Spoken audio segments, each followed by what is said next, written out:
ఉత్తర ద్వారం తీయడం అన్నది ఒక్క శ్రీరంగ క్షేత్రానికే ఉంది.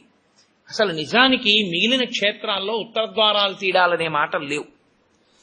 కాలక్రమంలో ఏమైందంటే అందరూ శ్రీరంగ క్షేత్రానికి వెళ్ళి ఇన్ని కోట్ల మంది ఉత్తర ద్వార ప్రవేశం చేయలేరు.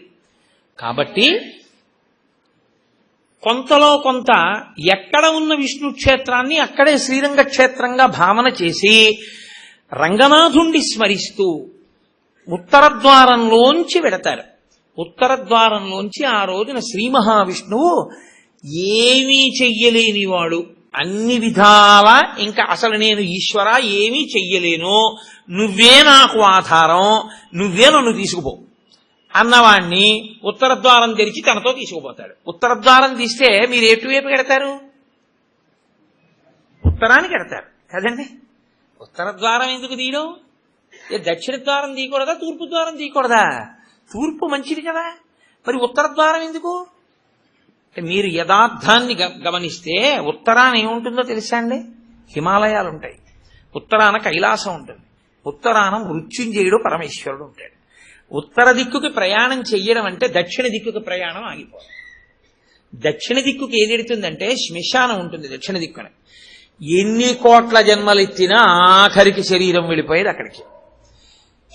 ఎవడు ఈశ్వరుడితో పాటు ఉత్తినే ఉత్తర ద్వారంలోంచి వెళ్ళడం కాదు, అసలు నిజంగా ఉత్తర ద్వారంలోంచి వెళ్ళడం అంటే ఏమిటో తెలుసా అండి? ఈశ్వరుడి పల్లకి వెళ్ళి పల్లకి వెంట వీళ్ళు వెళ్ళాలి. అసలు శాస్త్రం అది. ఈశ్వరుడికి ఆ రోజున అర్చన చేసి పల్లకి పట్టుకుని పల్లకీని తీసుకెడతారు ఉత్తర ద్వారంలోంచి. ఆయనతో వెళ్ళాలి. నువ్వు తినే ఉత్తర ద్వారంలోంచి వెళితే నీకేం వస్తుంది? ఆయన వెళ్ళిన ఉత్తర ద్వారంలోంచి వెళ్ళాలనుకోవాలి. అథవా అసలు నిజంగా వెళ్ళవలసింది ఏమిటంటే ఈశ్వరుడితో వెళ్ళాలి. కనీసంలో కనీసం నీ బాధ్యత ఏమిటి? ఉత్తర ద్వారంలోంచి నువ్వు వెళ్ళాలనుకుంటే ఈశ్వరుడితో వెళ్ళేటప్పుడు ఎలా వెళ్ళాలో నువ్వు అలా వెళ్ళాలి. ఈశ్వరుడితో వెళ్ళేటప్పుడు వెళ్ళేవాడు ఎలా వెళ్ళాలి? వైదికంగా వెళ్ళాలి. పైన చొక్కా బనీను ఏమీ లేకుండా ఉత్తరీయాన్ని మాత్రమే కప్పుకుని పంచ గోచీ పోసి కట్టుకోకుండా వెళ్ళకూడదు. గోచీ పోసి కుర్చీళ్లు పెట్టుకుని వెనక్కి దోపుకోకుండా వెడితే మహాపాపం. వేదం పటలపన్నం చెప్తోంది.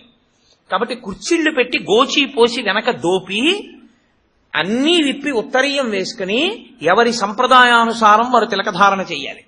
నీకు ద్వాదశనామములైతే ద్వాదశనామములు, నాకు విభూతి ధారణ ఎలా చెప్తే అలా నేను విభూతి ధారణ నేను చేసి శ్రీరంగనాథుడితో కలిసి ఆయన పల్లకీతో నేను ఉత్తర ద్వారంలోంచి మౌనంగా కానీ భగవన్నామని చెప్తూ కానీ ఆయన వెంట వెడితే నా ప్రాణోత్క్రమణమైనప్పుడు కూడా ఆయన నన్ను అలాగే తీసుకెడతాడు. ఉదారుడై నన్ను నమ్మి, శాస్త్రం నమ్మి నాతో ఓ రోజు వచ్చాడు కాబట్టి ఇప్పుడు అలాగే తీసుకెడతానని ఉత్తర ద్వారంలోంచి తీసుకెడతాడు. ఇది ఇక ఏమీ చెయ్యలేను, నాకేమీ చేత కాదన్నవాడైనా కనీసం చెయ్యాలి. ఏమీ చేత కాని వాడన్నా చెయ్యాలి. ఈశ్వరాన్ని నాకు ఏం చేతనైనని నేను అన్నీ చేసేస్తానని ఇది మాత్రం మానేస్తాను అన్నవాడన్నా చెయ్యాలి. అందుకే శివాలయంలో ఎందుకు ఉండదో తెలుసా అండి? ఉత్తర ద్వారంలోంచి వెళ్ళేది అక్కడికే కాబట్టి ఇంకా మళ్ళీ శివాలయంలో ఉత్తర ద్వారం ఎందుకు? అంత శివకేశవ అభేదంగా ఉంటుంది ముక్కోటేకాదశి యథార్థములకు. కాబట్టి ముక్కోటేకాదశి తిథి, ఏకాదశి తిథి అంత గొప్పవై ఉంటాయి. అందుకని ఉత్తర ద్వార ప్రవేశం చేస్తారు.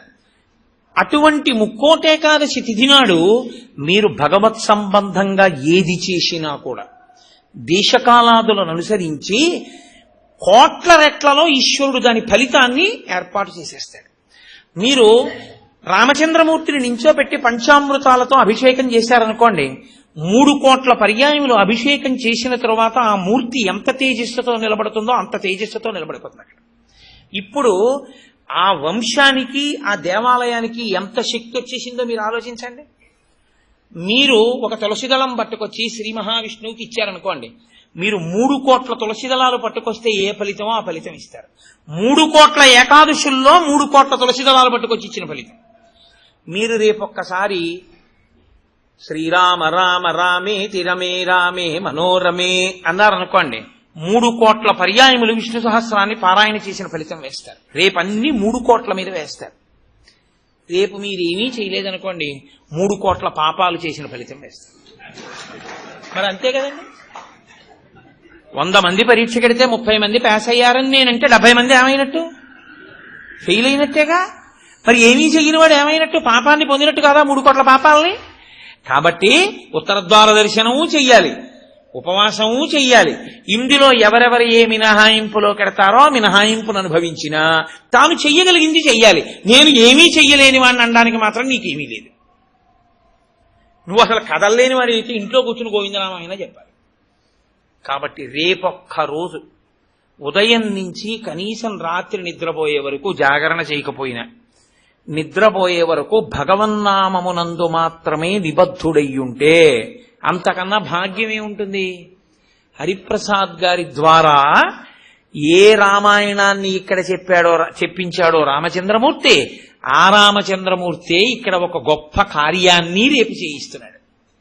రేపు శ్రీరామాయణం జరిగిన 42 రోజులు ఏ మూర్తులు, ఏ స్వామి, నేను మూర్తులు అనడం కూడా నాకు ఇష్టం ఉండదు, ఏ స్వామి ఆ వేదిక మీద కూర్చుని చెప్పించారో ఆ స్వామి రేపు ఇక్కడి నుంచి బయలుదేరి, నాకు ఆ అడ్రస్ కరెక్ట్గా తెలియదు, హరిప్రసాద్ గారు చెప్తారు, అక్కడికి విరాజమానుడవుతాడు. రేపు స్వామితో పాటు నడవడం అదృష్టం కదండి. ఉత్తరద్వార దర్శనం చేసుకుని రేపు స్వామితో పాటు రామనామం చెప్తూ మనం అందరం ఆ ప్రదేశానికి చేరుకోగలిగితే అక్కడ స్వామికి పంచామృతాభిషేకాలు చేసి స్వామిని పెడతారు. అక్కడ భజనలు ఉంటాయి, విష్ణు సహస్రనామ స్తోత్ర పారాయణ ఉంటాయి. కాకినాడ నుంచి త్యాగరాజస్వామి కీర్తనలే తన ఊపిరిగా బతికేటటువంటి మా అక్కగారు పెద్దాడ సూర్యకుమారి గారు వచ్చారు. ఆవిడ రామచంద్రమూర్తి యొక్క కీర్తనల మీద కచేరీ చేస్తారు. ఆ రామనామ సంకీర్తన ఉంటుంది.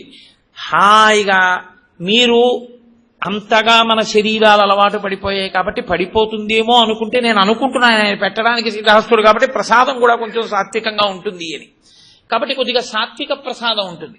కాబట్టి ఆ సాత్విక ప్రసాదం పుచ్చుకుని సాయంకాలం వరకు కూర్చోవచ్చు.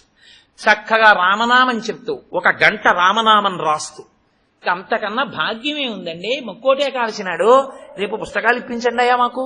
1 గంట రామనామం రాసుకుని, రామనామం చెప్పుకుని, విష్ణు సహస్రం పారాయణ చేసుకుని, తులసి అర్చన చేసుకుని, పంచామృతాభిషేకం చూసుకుని, కీర్తనలు చూసుకుని నేను కాకినాడ వెళ్ళిపోతాను, మీరు ఇంటికి వెళ్ళిపోతారు.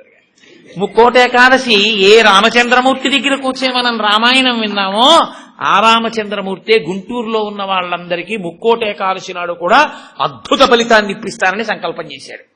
అందుకని రేపు తాను కదిలి మనని కూడా ఆయన వెంట రమ్మంటున్నాడు. అది కదా అసలు ఉత్తరద్వారం. కాబట్టి రేపు ఆయనతో కలిసి బయలుదేరుదాం. మిగిలిన కార్యాన్నంతటినీ హరిప్రసాద్ గారు మీకు వివరణ చేస్తారు. ఇంకొక విషయం, మృగశిరా నక్షత్ర సంజాతులైనటువంటి జగద్గురువులు, మహాపురుషులు, ప్రాతస్మరణీయులు ఎవరి పేరు స్మరించినంత మాత్రం చేత అజ్ఞానాం జాహ్నవీ తీర్థం, సర్వేషాం సుఖదం తీర్థం, భారతీ తీర్థమాశ్రయే. ఆయన మహానుభావుడు. సర్వేషాం సుఖదం, ప్రతి వారికి సుఖమునివ్వగలిగినటువంటి వారు, అజ్ఞానులైనటువంటి వారికి గంగాతీర్థము వంటి వారు.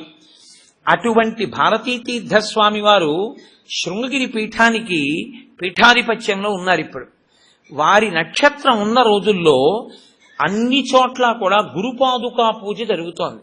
గురుపాదుక, మీరు ఎప్పుడు ఒక విషయాన్ని జ్ఞాపకం పెట్టుకోవాలి. గురుపాదుకకి ఎందుకు పూజ? చెప్పులకి పూజ లేదుగా లోకంలో. ఒక రామచంద్రమూర్తి పాదుకలకి చేశారు. నన్ను గౌరవించచ్చు, నా చెప్పుల్ని ఎవరు గౌరవిస్తారు?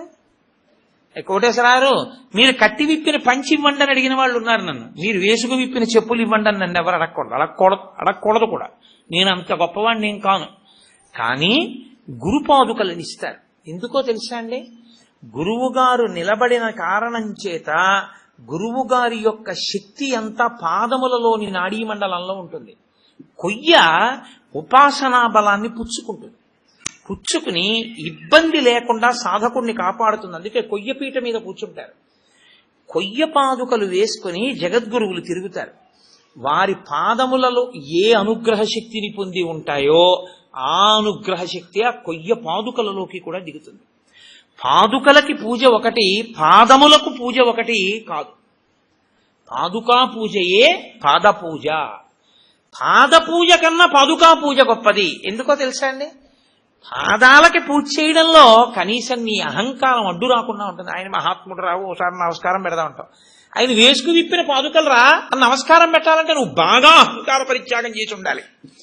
అప్పుడు నీ యందు గురుకటాక్షం బాగా ప్రసరిస్తుంది. ఎవరికి గురుకటాక్షం ప్రసరిస్తుందో వారికి పరబ్రహ్మమే అనుగ్రహిస్తుంది. కాబట్టి అటువంటి గురుపాదుకా పూజలు అనేక చోట్ల ప్రారంభమయ్యాయి. 3-4 ప్రదేశాల్లో జరిగాయి. మీ అదృష్ట విశేషం ఏమిటంటే ఇక్కడ గుంటూరుకి కల్పవృక్షంలో దొరికారు హరిప్రసాద్ గారు. శృంగగిరి పీఠాధిపతులకి వారి ఎందున్న వాత్సల్యం చేత ఈ మృగశిర నక్షత్రంలో ఈసారి వచ్చేటటువంటి విరోధీనామ సంవత్సర పుష్య శుక్ల చతుర్దశి అంటే పగటిపూట ఉపవాసం చేయవలసిన తిథి. పుష్య శుక్ల చతుర్దశి బుధవారం నాడు గుంటూరు శృంగగిరి పీఠంలో గురుపాదుకా పూజ జరుగుతుంది.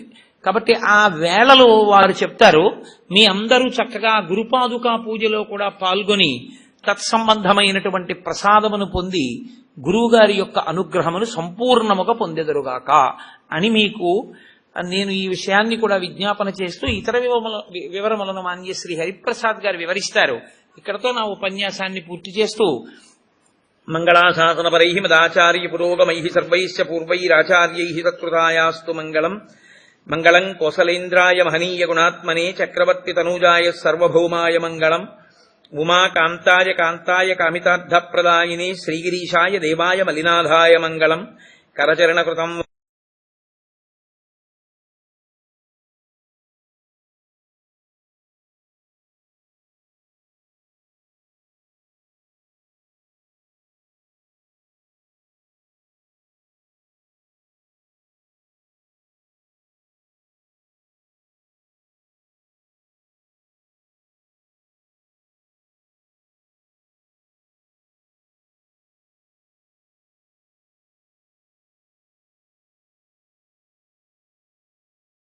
మేము చేసే వీడియోస్ మీ మొబైల్ కి నోటిఫికేషన్ గా రావాలంటే సబ్స్క్రైబ్ చేసుకుని పక్కనే ఉన్న బెల్ ఐకాన్ కూడా యాక్టివేట్ చేసుకోండి.